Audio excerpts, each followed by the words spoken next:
Hello, everyone. Welcome back to another episode of Heartland Havoc. I am your host, Caleb Long. Along with me is my co-host, who on Monday decided that it was a good idea to start laboring over our Thanksgiving turkey. Well, we had to get the dry brine going, Caleb. It has to be 24 to 48 hours of dry brine before it's cooked. So it has to get done because of situations. And we have to get that dry brine on, get it all salted up, rub it down and salt it up. Getting it ready. Getting it ready. Yeah, and I mean we're having this podcast early, mainly because it is Thanksgiving week and we got other priorities, but we still want to give you the know all of what happened with Shamokin and Southern Columbia. Obviously, y'all know the results, but we're going to go into those and we're going to talk about it. And then we're going to talk about Southern Columbia's matchup in the semifinals.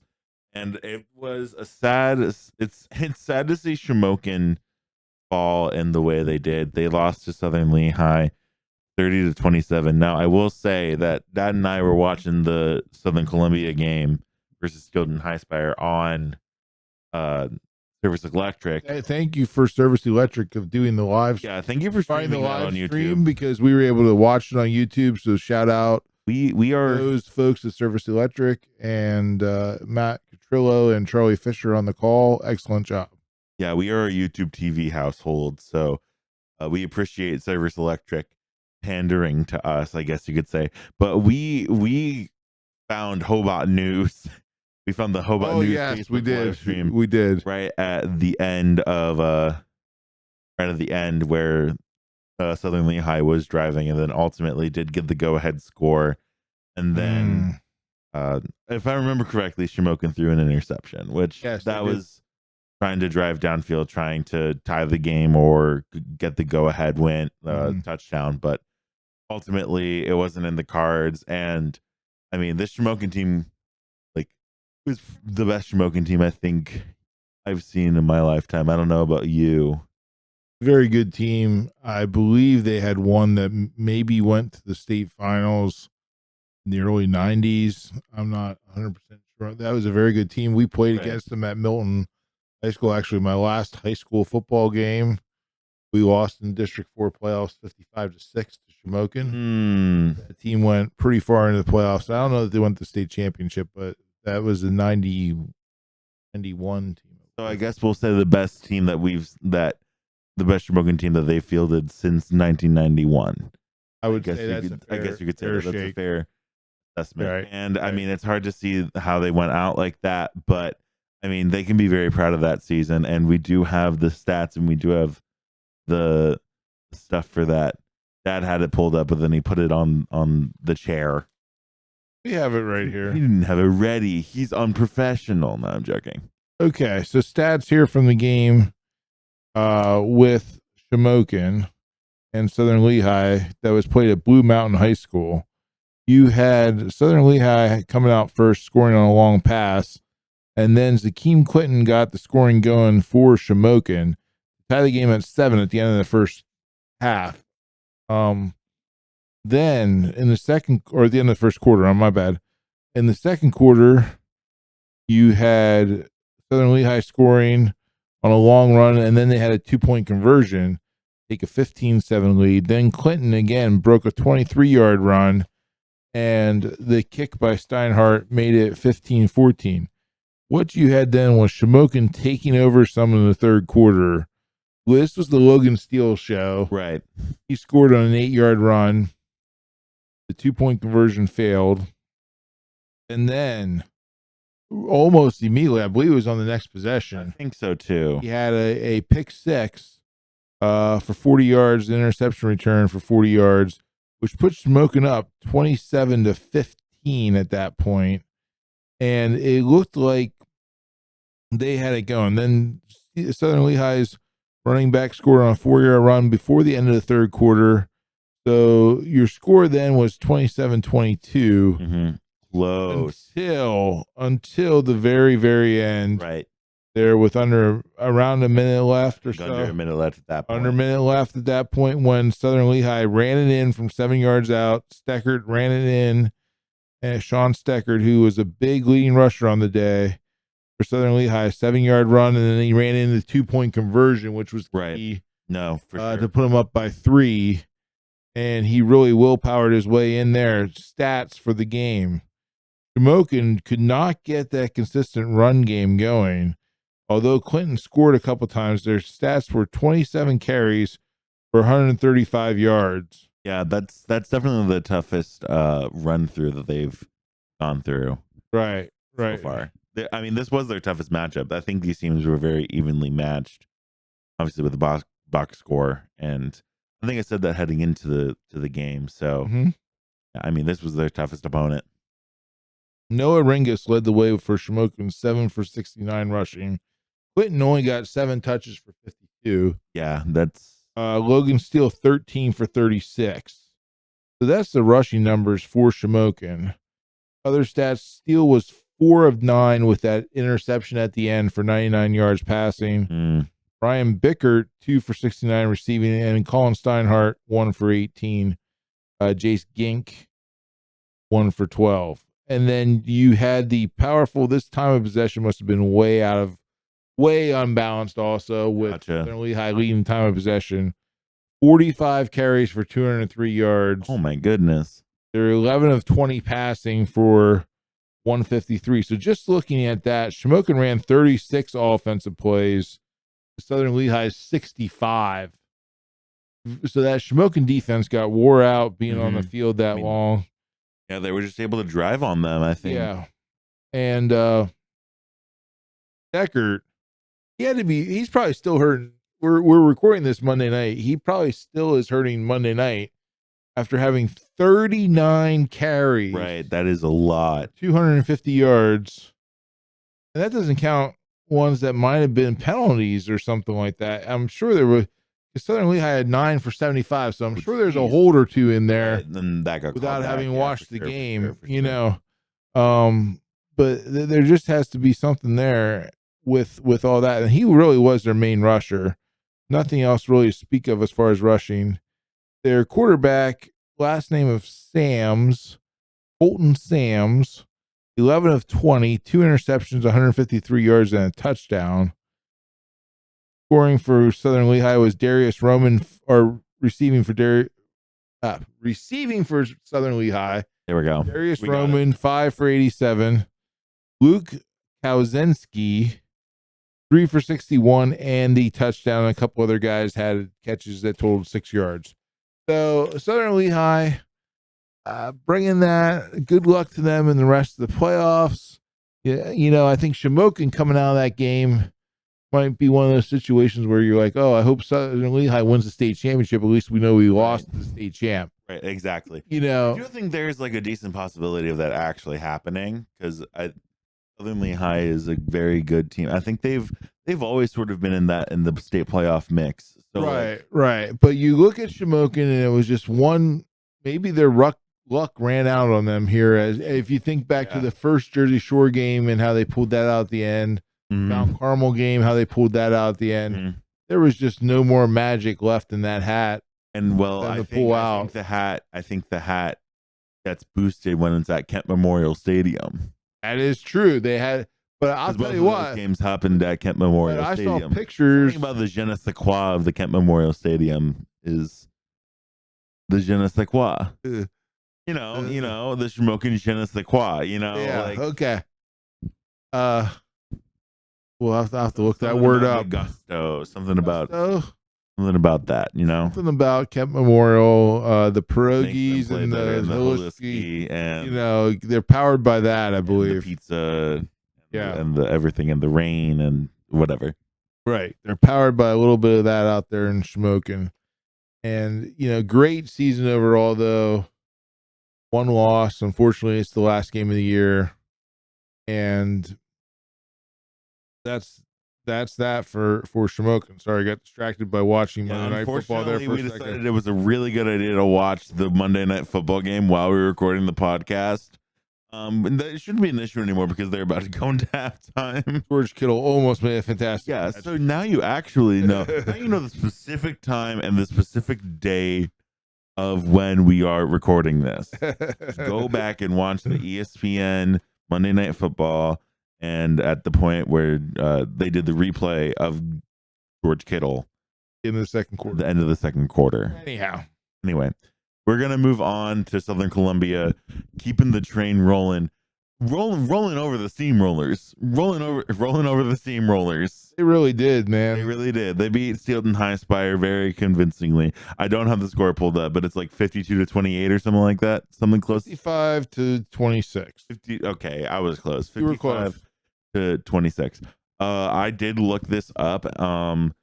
After their Montoursville win, they haven't scored less than 41 points in a game.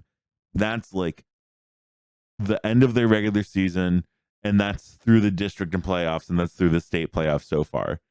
So like that's unbelievable. That's absolutely crazy. This offense is clicking in all cylinders. Watching the game, Aiden Hockenbrock definitely had like the passing game keeps on evolving and keeps on adding more layers to it, I feel. Yep. And like the passing game was really the one thing that like was a little lackluster in the regular season, and they keep on adding it and adapting it. And there's a point I'm gonna keep on saying this until either they lose or they are the state champions. I do not know if there's a team that actually can stop this Southern Columbia team. I don't see it. And watching them, I realized how big Gallagher and Kestinger are. Those receivers. Right? No, they're tall. They're tall receivers that give good targets. Those type of wing tee offensive pass plays with some slants, some drags, some deep post, things like that just keep they keep hitting those. And for big plays and at key times, and Hockenbrock can run the play action and sits back there and picks teams apart, or he rolls out. He's come into his own this year, and really a three-headed monster in the backfield. Mm-hmm. Maybe even four. Maybe Andrews, Garcia, and Joey Williams. Then you had Caden Hopper hopping in a bit. Hopping. So four solid backs. They aren't real big though, Caleb. They are not. They're not. But they get lost behind that offensive line. Yeah, and they like to run past you instead of run through you. They're normally Southern Columbia has a lot of the run through you guys. Yep. This is a different breed, and I think that might be partially why they're able to click on a different level than they have before. They're hitting more explosives in the run game. Yeah, for sure. You had watching that game, I was just really impressed. They're running a variation, not true wing tee where you pull both guards sometimes on a buck sweep type play, but they're pulling one guard and the back just tucks in behind them, and it's got to be hard for the defense to sift through all that. Oh, for sure. Too much happening. There's too much Hockenbrock, movement. There's too many big guys moving. Hockenbrock is really getting well at the mastering the ball, handling of the football. That's what I'm looking. Gotcha. Like hiding the ball. Yep. Carrying out fakes. There's one time he handed it off and rolled out, and the announcers thought he still had the ball and was rolling out for a pass. It's kind of humorous a little bit, and the camera got lost too on it. But it was one of the backs were running down the field then. That's just the way the defense reacted to it. So looking at scoring there, Garcia got him started off with a 51-yard run. Andrews a 9-yard run. Then they hit two passes, a 20-yarder to Gallagher, a 25-yarder to Kissinger, Joey Williams with a 2-yard run, and Andrews with another 4-yard run.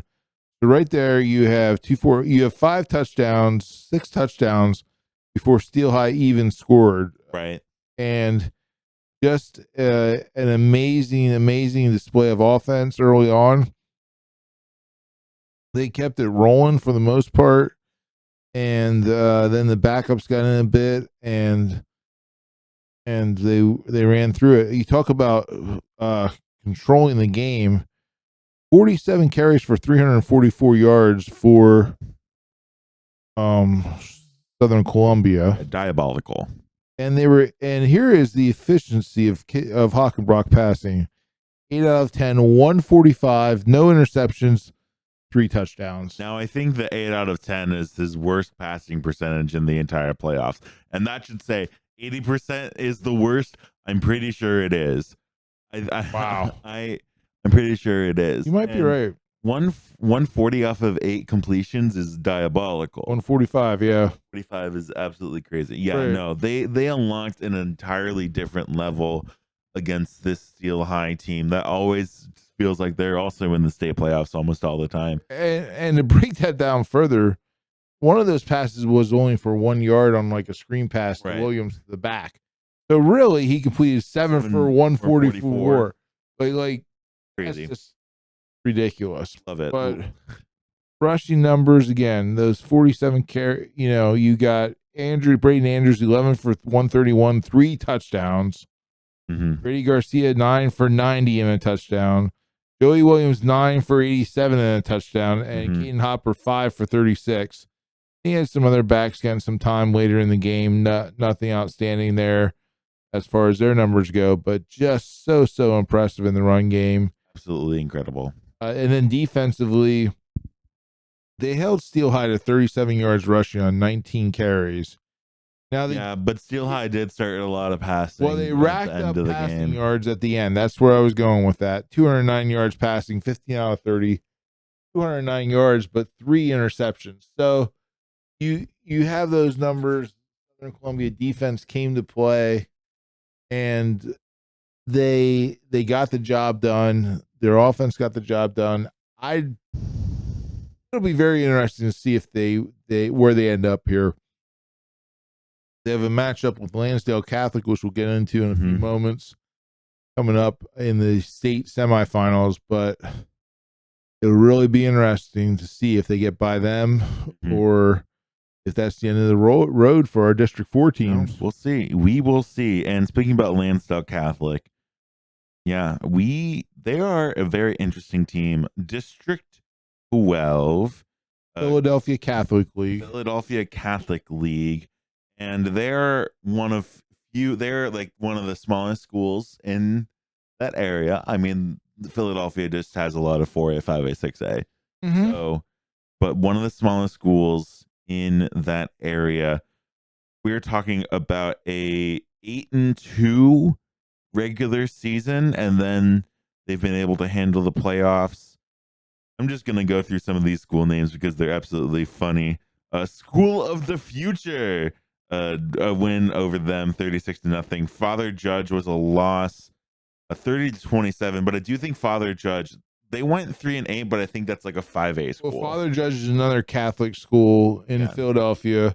Interestingly, that was a neutral site game in Ocean City, New Jersey. Must have been like they went down the shore, as they say down there, for Labor Day weekend, it looks like. But Father Judge definitely is like a 5 or 6A school, if I remember correctly.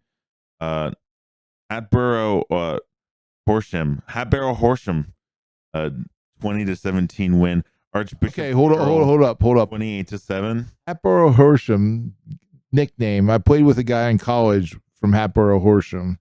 Their school mascot. Any guesses? Colt. No. I got no guesses. The Mad Hatters.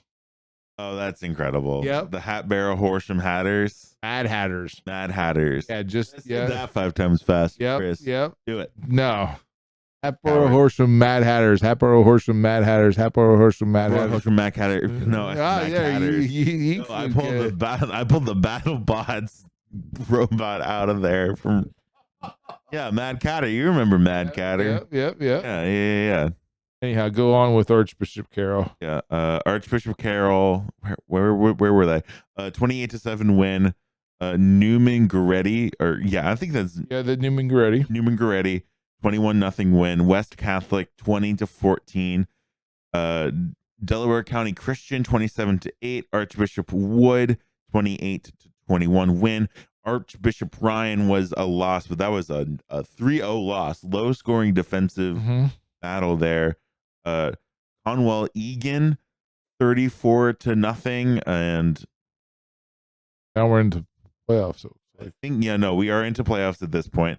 Yeah, this was their first playoff matchup. This was their district. I guess you could say their District 2 championship, District 12 championship. that's yeah. I'm gonna butcher this. Howden Reed, I believe. Yeah, it's probably Howden Reed. Howden Reed Charter win 56-8, and like once they've got to the playoffs, they've been steamrolling their opponents. Bristol 49-21 win, and Bristol is District 1, and then so it was like a District 1 versus 12 wild card state playoff game, something like maybe it was like District 6A, District 4, and District like Williamsport and Wilkes-Barre. It was like that. It was like it's that. definitely like that. But they beat Bristol 49-21, and then in this first round of the state playoffs, they faced off against Lakeland, winning 43-7, and then they beat Williams Valley in the quarterfinals 33-7. So like playoffs, they've been absolutely rolling. I do think this is a team that like the records might not look like they've been facing tough competition in the regular season, but like I think that's probably what's the case. I mean, consider it as sort of like when Line Mountain would Line Mountain taking on a Steelton High Spire or a like anyone like over their like class 1A, you know what I'm saying? Right. I think that's what's happening here. And like this is, I will say, I mean, Southern Columbia has had faced some really solid opponents, but once again, I think this is maybe their toughest opponent out of everyone that they've faced. Well, maybe Troy was better, but that's a maybe, a big maybe, honestly. Well, it looks like did find some statistics here. Looks like they're going to have to defend a true dual threat quarterback. Oh, okay. Yaboa Kobold is the young man's name, number 6. He's the leading rusher with 141 carries for 1368 rushes. That is some Last good week, yards. He ran 9 for 104 against Williams Valley. Okay. Passing wise, he is 108 out of 180 for 1,333 yards passing. Okay. 18 touchdowns. Okay. Last week against Williams Valley, he was 10 of 12 passing for 166 and 2 touchdowns. So again, just looks like a true, and he looks like he's the only one who's attempted a pass for them.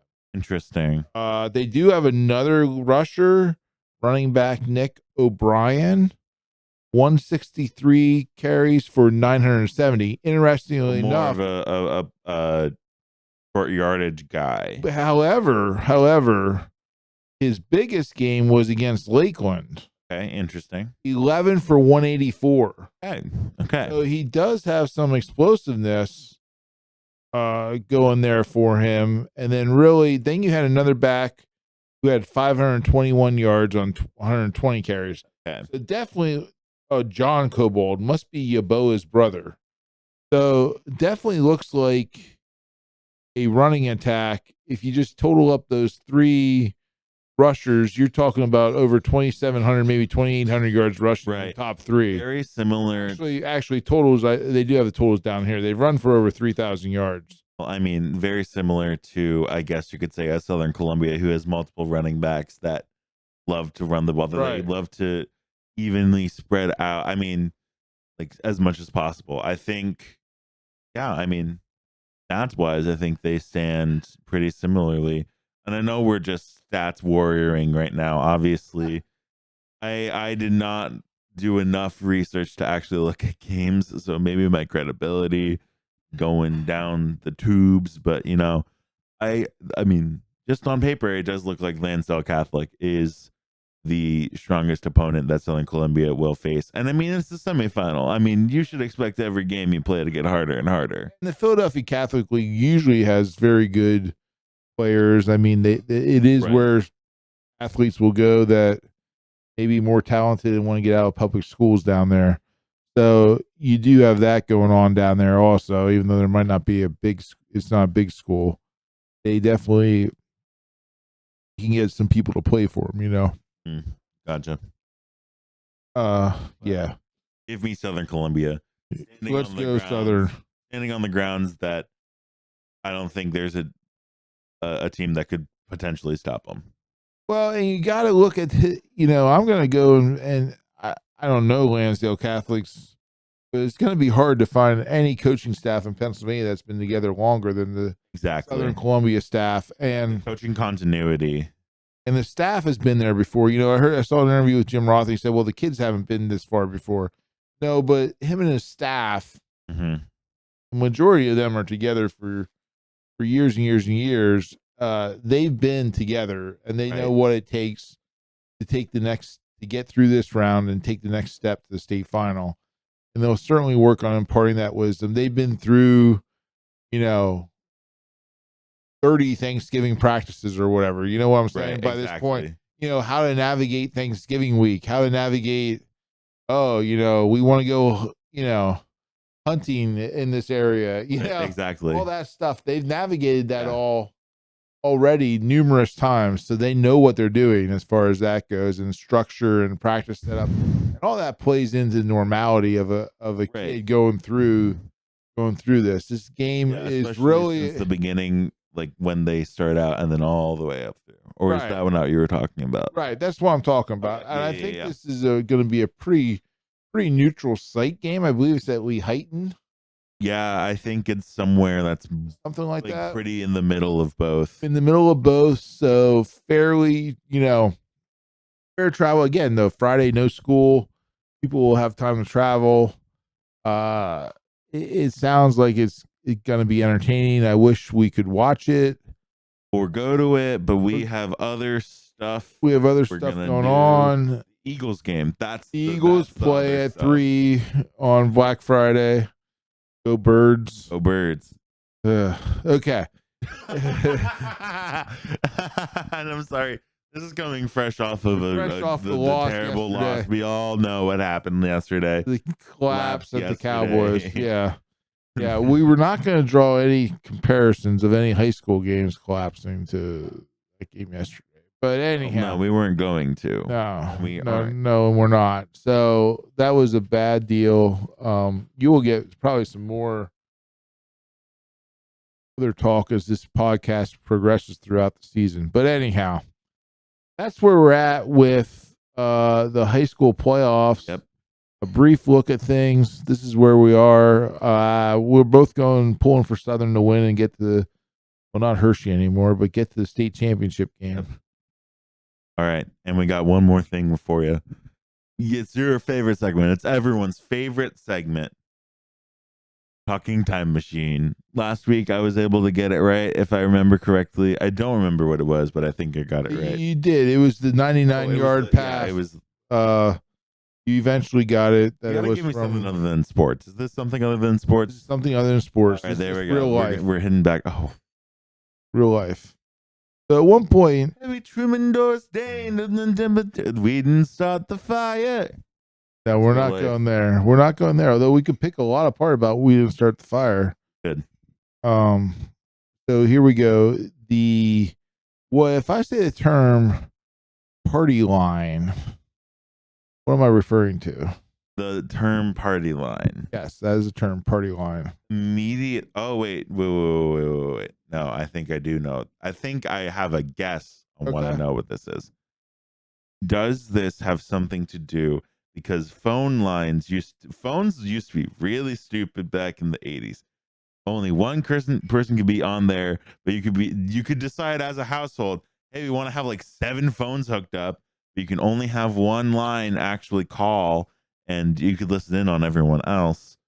But my guess is that when you are having a party and your parents are away and you don't want them to know about the party, you have a someone call your phone, call your landline. So if your parents tried to call in, they couldn't because someone else was already calling, and you just let both phones ring. You just let both phones just go on like room tone or whatever, so your parents couldn't call whatsoever because they would just get the.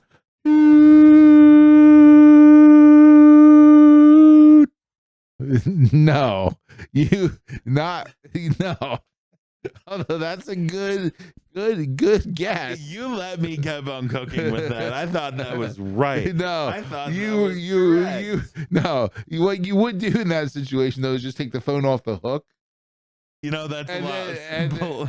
then That's a lot and no one could call But through. wouldn't But your I just parents like to roll with that. But wouldn't your parents also like? They just think that someone was always on the phone. Listen, I'm just a simple man with a Google Pixel 10 Pro. Okay, like I don't know what that stuff was. We had a landline at our house. There was only one, and no one called it after the year of 2011. Okay. So a party line, you were along. Wait, can I? Okay. Can you give me like a hint? Don't give it away because I'm so close. I'm invested now. So you were close in your first statement.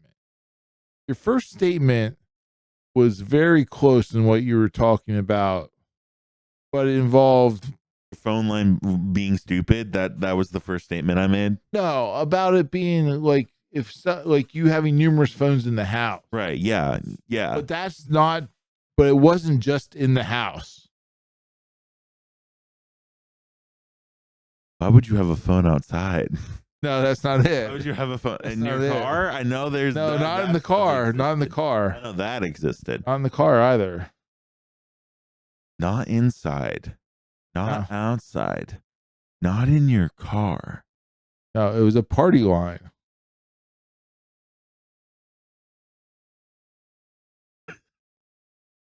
Hey mom, do you want to come in here and like and like share your thoughts? Yeah. Hello, my mom is here and she's laughing. Okay. Yeah. Laugh at this. Laugh at this. So, but not. Is it like a phone number that you can call and it's like, hey, we're having a party. No. Don't think of the word party as in having a good time kind of party. What other parties are there? Republican and Democrat. Multiple party. Other parties Okay, so here's the deal. All right. Do I have to are you ready to No, find give out? me another hint. No. All right. So like how can I give you a hint on this? The party line referred to like the idea that if I say, oh, multiple parties were involved. Like if you're reading a news report, you hear like multiple parties were involved in the investigation. Oh, it gave you the ability to actually. So it's like a voice call. It's like a group chat. You can have multiple people call at the same time. No. No. Does it have No, to? there's wait, either- wait. I'm close. I think I'm close. Not like 3 people call at once, but like No. two phone numbers. One person calls, and then because there's more than 2 phones in the house, another person in one household can pick up a phone and talk, and the other person can do the same because they're in the same house, same household, same number, but it's coming through both sets. No, no, sort of, but not really. But see, it sort of, but there's only one phone number. Right, exactly. No, And no, then no, it's like and then like let me. no, you're not understanding. We're on the same page, but we're not understanding each other. Okay. So the other term to know is private line. So there was party lines and there was private lines. You couldn't eavesdrop on the private lines. Right. You could not eavesdrop. You can eavesdrop on the party lines. But who could you eavesdrop on? Other party lines. Other party lines, but where were they at? In the disco room. No, not in the disco room. Well, maybe. Where were they at? In the kids' rooms, so the No, parents not could just in spy the on kids' them. room. Not just in the kids' rooms. In the kitchen. Nope. Can I guess where the private line was? Was the private line just in the parent house, in the parent room? House, you either had a private line or you had a party line. Like your mom had a. And are you telling me my neighbors could spy on me? Is that where you're going? Ain't no way. Ain't no way. That's what I'm That's telling an you. invasion of privacy. That's an invasion of privacy. Not that you had to pay more for a private line. Like your mom. The 80s were stupid. The 80s got technology so wrong. So your The mom 80s got technology way off. Are you? No. Listen. I was always jealous because I grew up in a house that had a private line because we had a family business. I was always jealous of people who had party lines. Why? Because people who had party lines could listen in on their neighbor's conversation if they were discreet enough and they were able to like click the release button without it clicking on the line to alert your neighbor to know that you were listening. I couldn't do that because I just had a private line. How about you mind your own damn business, okay? Can y'all just do that? Could have y'all just done that in the 80s, man? Could have y'all just done that? it was just they all came through this. I don't know, like that would have been an example. Like 80s, but like we didn't have a private line until my dad had to go on call, and then we had a private line. I would pick up like sometimes you pick up the phone and call your friend and you couldn't because the neighbor was on the phone. Wait, so you couldn't even party line? Yeah, exactly. Sometimes you would pick up the phone to call someone and you couldn't because what's the point of having a phone in your house if you can't use it? The way it was, and it was it was cheaper with a party line than a private line. How much cheaper? I don't remember. It was. Do you know how much cheaper, Mom? No. Do you think if we called Grandpa, he would know? Because he'd be the only real basis, or Google. We can Google this. Google this. Well, so there you go. That is the. I'm not Googling it. I'm too upset. This is it. Private party line. What is the party line? From 25 years ago. More than that. Alexander Graham Bell did not die for this. Okay, listen. What it is, dude. It's what it is, man. It is what it is. All right. Cool. We padded out the time on that one with the talking tempest sheet. But it works. All right. Thank you so much for listening to this episode. And hey, and enjoy it earlier in the week. We might have a Thanksgiving special coming for you later in the week. We'll see what happens. We'll see how it all goes down. All right. Have a good one, guys. Later. Watch some football.